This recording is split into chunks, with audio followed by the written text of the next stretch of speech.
मित्रों, भोलेनाथ बहुत जल्दी मान जाने वाले ईश्वर हैं, लेकिन क्या आप जानते हैं कि दशानन के द्वारा रचित शिव तांडव स्तोत्र महादेव को सर्वाधिक प्रिय है। भगवान शिव के द्वारा ही दशानन का नाम रावण रखा गया था। तो चलिए जानते हैं कि कैसे हुई शिव तांडव स्तोत्र की रचना और कैसे दशानन का नाम रावण पड़ गया। धर्म ग्रंथों के अनुसार रावण के पिता का नाम महर्षि विश्वा था। धन के देवता कुबेर रावण के सौतेले भाई थे। पहले सोने की लंका का राज्य ऋषि विश्वा ने कुबेर को दिया था, लेकिन किसी कारणवश अपने पिता के कहने पर वे लंका को त्याग कर हिमाचल चले गए। कुबेर के चले जाने के बाद सोने की लंका दशानन को मिल गई और वो लंका का अधिपति बन गया। जैसे ही दशानन को लंका का राज्य प्राप्त हुआ, उसके भीतर अहंकार पैदा हो गया। धीरे धीरे वो इतना अहंकारी हो गया कि उसने साधु संतों पर अनेक प्रकार के अत्याचार करना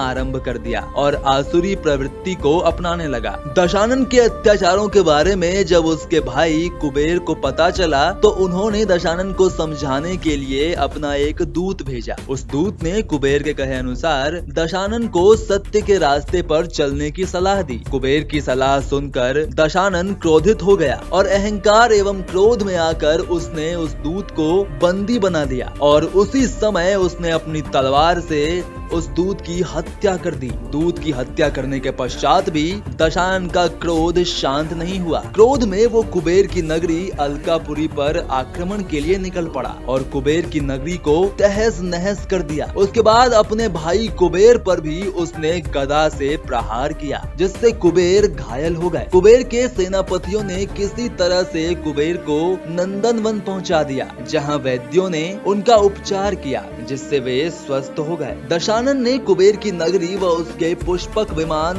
दोनों पर अपना अधिकार स्थापित कर दिया। पुष्पक विमान की यह विशेषता थी कि वो अपनी सवारी की इच्छा के अनुसार चलता था तथा उसकी गति मन की गति से भी तेज थी। एक दिन दशानन पुष्पक विमान में सवार होकर शारवन की तरफ चल पड़ा, परंतु एक पर्वत के पास से गुजरते हुए उसके पुष्पक विमान की गति स्वयं ही धीमी हो गई। पुष्पक विमान की गति मंद हो जाने पर दशानन को बहुत आश्चर्य हुआ। तभी अचानक उसकी दृष्टि सामने खड़े विशाल शरीर वाले नंदीश्वर पर पड़ी। नंदीश्वर ने दशानन को सावधान करते हुए कहा कि यहाँ भगवान शंकर क्रीड़ा में मग्न हैं, इसलिए तुम वापस लौट जाओ। लेकिन कुबेर पर विजय पाकर दशानन अत्यंत दंभी और अहंकारी हो गया था। उसने नंदी की बात नहीं सुनी और अहंकार में कहने लगा कि कौन है ये शंकर और किस अधिकार से वो यहाँ क्रीड़ा कर रहा है। मैं उस पर्वत का नामो निशान ही मिटा दूंगा, जिसके कारण मेरे विमान की गति अवरुद्ध हुई है। इतना कहते हुए उसने पर्वत की नींव पर हाथ लगाकर उसे उठाना चाहा। जैसे ही दशानन ने पर्वत की नींव को उठाने की कोशिश की,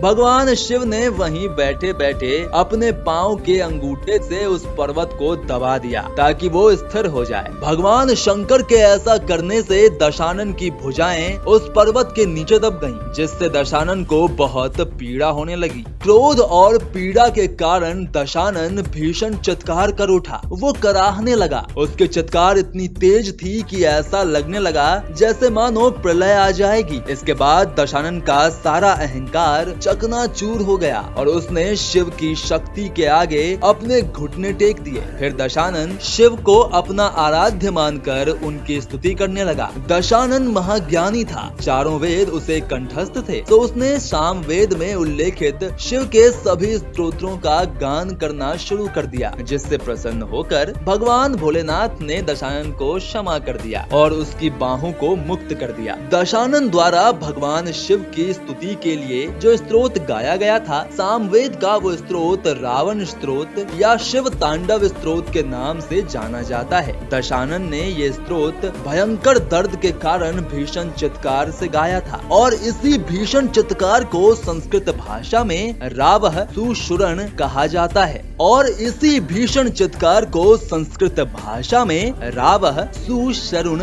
कहा जाता है। जब भगवान शिव दशानन की स्तुति से प्रसन्न हुए और उसके हाथों को पर्वत के नीचे से मुक्त किया तो उन्होंने दशानन का नाम रावण रख दिया, जिसका अर्थ होता है भीषण चित्कार करने पर विवश शत्रु। क्योंकि भगवान शिव ने रावण को भीषण चित्कार करने पर विवश कर दिया था और उसका अहंकार मिट्टी में मिला दिया था, तभी से दशानन को रावण कहा जाने लगा। तो मित्रों, आज के लिए बस इतना ही। कैसी लगी आपको ये जानकारी हमें कमेंट करके जरूर बताएं।